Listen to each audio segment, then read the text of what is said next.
মুহূর্তে জামালপুরে ব্রহ্মপুত্র নদের পাড়ে আছেন সহকর্মী জাহাঙ্গীর আলম। সরাসরি যাচ্ছে তার কাছে। জাহাঙ্গীর, জামালপুরের নদ নদীর যে বালু উত্তোলন অবৈধভাবে, সেই বালু উত্তোলন কিন্তু বালু উত্তোলনের মহা উৎসব কিন্তু জামালপুরে শুরু হয়েছে। জামালপুরে আপনারা জানেন যে জামালপুরে ৩টি নদী এখন মানে দৃশ্যমান। সেটা হলো যে ব্রহ্মপুত্র, যমুনা এবং ঝিনাই নদী। তো এই সব নদী থেকে কিন্তু অবৈধভাবে যে বালু উত্তোলনের মহা উৎসব চলছে, তার একটি চিত্র যদি আপনাকে আমি দেখাই। আমি এই মুহূর্তে আছি জামালপুর শহরের সোনকান্দা এলাকায় ব্রহ্মপুত্র নদীর পাড়ে। যে আমি এখন যদি দেখে যে বালু উত্তোলনের যে মহা উৎসব ড্রেজার মেশিন দিয়ে তোলা হচ্ছে, সেটা যদি আপনাদের একটু দেখা যে এই একই চিত্র কিন্তু জামালপুর জেলার ঠিক 6টি উপজেলায় কিন্তু এই একইভাবে ড্রেজার দিয়ে অবৈধভাবে বালু উত্তোলন করা হচ্ছে। ফলে নদীর যে গতিপথ, প্রত্যেকটা নদীর কিন্তু গতিপথ পরিবর্তন হয়ে কিন্তু এই নদীর পাড়ে যে জমি, ফসলি জমি, তারপরে আপনার বড় বড় স্থাপনা, ব্রিজ, কালভার্ট কিন্তু বছরের পর বছর কিন্তু নদীতে বিলীন হয়ে যাচ্ছে। তো জেলা প্রশাসনের সাথে কথা বলে যেটা জেনেছি যে জামালপুরে 2টি ইজারা ঘাট ইজারা দেওয়া হলেও কিন্তু ব্রহ্মপুত্র নদীর জামালপুর শহর থেকে নরুন্দিয়া এলাকা পর্যন্ত কিন্তু 50 থেকে 60টি এলাকায় কিন্তু এইভাবেই ড্রেজার মেশিন বসিয়ে যেমন বালু উত্তোলন করা হচ্ছে। এটা কিন্তু জামালপুরের ইসলামপুর, দেওয়ানগঞ্জ, বকশীগঞ্জ এবং সরিষাবাড়ি, মাদারগঞ্জ প্রত্যেকটা উপজেলাতেই কিন্তু সবগুলি নদীর চিত্র একই অবস্থা। তো আমরা নদী সংরক্ষণ কমিটির যে যারা নেতৃবৃন্দ আছেন, তারা কিন্তু বছরের পর বছর এই নদী রক্ষার কারণে কিন্তু এই অবৈধ বালু উত্তোলনের বিরুদ্ধে তারা মানববন্ধন এবং বিভিন্ন কর্মসূচি পালন করে আসেন, কিন্তু প্রশাসন থেকে কিন্তু জোরালো তেমন কোনো পদক্ষেপ নেওয়া হয়নি।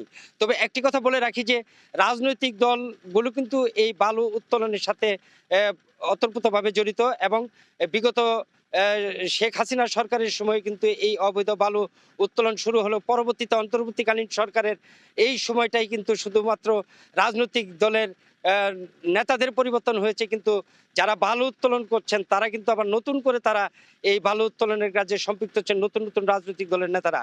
তো জেলা প্রশাসনের পক্ষ থেকে যেটি আমাকে বলা হয়েছে যে তারা যখনই অবৈধ বালু উত্তোলনের খবর পাচ্ছেন বা মেসেজ পাচ্ছেন, তারা কিন্তু সাথে সাথে অভিযান চালিয়ে এই অবৈধ বালু উত্তোলন বন্ধ করছেন, এমনটাই তারা জানিয়েছেন। তো এই ছিল জামালপুর থেকে নদ নদীর যে অবৈধ বালু উত্তোলন, সেটার সর্বশেষ। সরাসরি যুক্ত ছিলাম জামালপুরে। এ বিষয়ে আরও খবর জানবো আমরা। আলোচনা করতে এই মুহূর্তে ময়মনসিংহ নগরের কাচারিঘাটে আছেন সহকর্মী ওবায়দুল হক। তার সঙ্গে আলোচনায় যুক্ত হবেন পরিবেশ রক্ষা ও উন্নয়ন আন্দোলনের সাধারণ সম্পাদক অ্যাডভোকেট শিব্বির আহমেদ লিটন। সরাসরি যাচ্ছি সেখানে।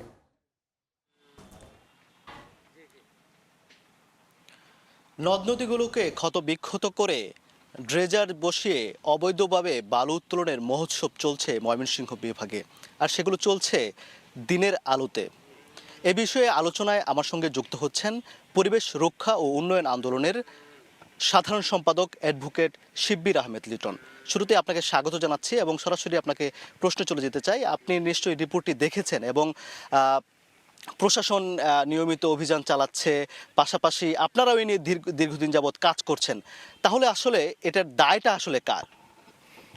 ধন্যবাদ আপনাকে। ময়মনসিংহের উপর দিয়ে বয়ে যাওয়া যে ব্রহ্মপুত্র নদী, এই নদীতে আশেপাশের প্রায় 2 কোটি জনগণের সাথে সরাসরি সম্পৃক্ত। আমরা এটাকে হত্যা করেছি এবং একই সাথে আমাদের প্রযুক্তির যে উৎকর্ষ সাধন হয়েছে এবং সেটার মধ্যে সস্তা অনেক কিছু হয়েছে। এই সস্তার সবচেয়ে কুফলটা ভোগ করছে এই ব্রহ্মপুত্রবাসী। এবং এখানে দেখবেন, আপনার রিপোর্টে যা দেখেছে যে অবৈধভাবে দেশীয় পদ্ধতির যে ড্রেজার যন্ত্র করেছে এবং এটি দিয়ে অপরিকল্পিতভাবে, যেখানে মানে বৈজ্ঞানিকতার কোনো কিছুই নাই, বালু তোলা শুরু করছে। এটার কারণ যে এই বালু এখন মূল্যবান হয়েছে এবং বালু বিক্রি করতে হবে, এবং সেটার মধ্যে একটা করে প্রত্যেক এলাকাতে একটা করে সিন্ডিকেট আছে এবং তারা এই সিন্ডিকেট করে নদীর থেকে, ব্রহ্মপুত্র নদ থেকে বালু উত্তোলন করছে। এবং বালু উত্তোলন করার মধ্যে যে পরিবেশের যে ক্ষতিগুলো হচ্ছে, নদীর যে ক্ষতিগুলো হচ্ছে, নদীকে যেভাবে হত্যা করা হচ্ছে, সেটা তার মোটে মাত্র আমলে নিচ্ছে না। আপনি রিপোর্টে যে দেখলাম যে এইখান থেকে শুরু করে যে ব্রহ্মপুত্র নদের যে বিস্তৃতির মধ্যে 3টি জেলা একদম সরাসরি উপর দিয়ে গেছে, শেরপুর, জামালপুর জামালপুর এবং ময়মনসিংহ। এবং এইখানে আপনি যথার্থই আপনার রিপোর্টে এনেছেন যে যত্রতত্র এটা ড্রেজার বসিয়েছে এবং ড্রেজার বসিয়ে দিন রাত 24 ঘন্টা তারা এই বালুর ব্যবসাটা করছে।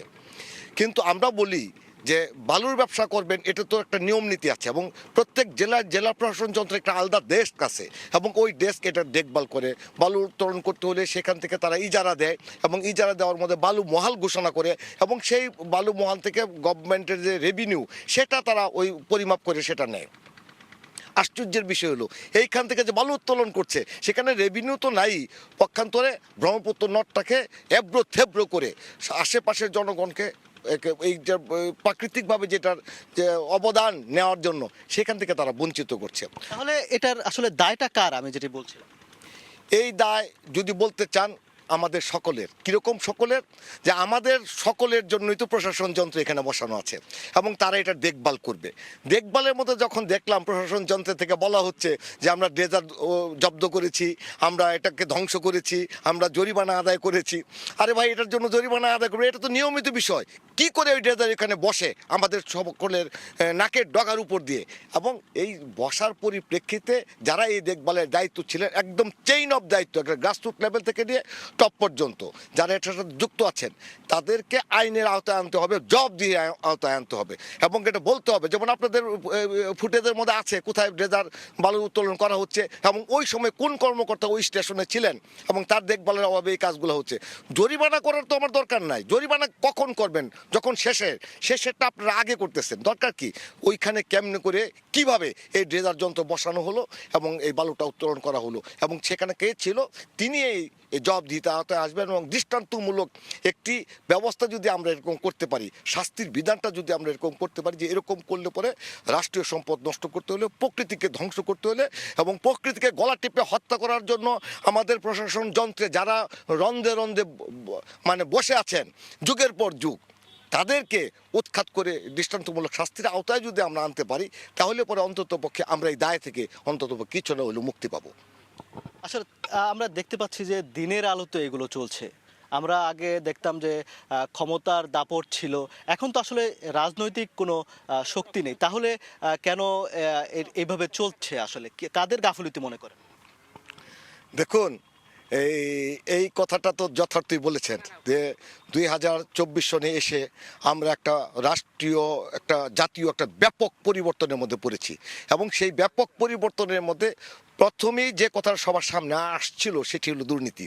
এই যে দুর্নীতিগ্রস্তর মধ্যে অনেক মানুষ নানান রকমভাবে অর্থের পাহাড় গড়েছে, এগুলো নানান রকমভাবে বিনিয়োগের মধ্যে আসতেছে আমরা দেখতে পাচ্ছি।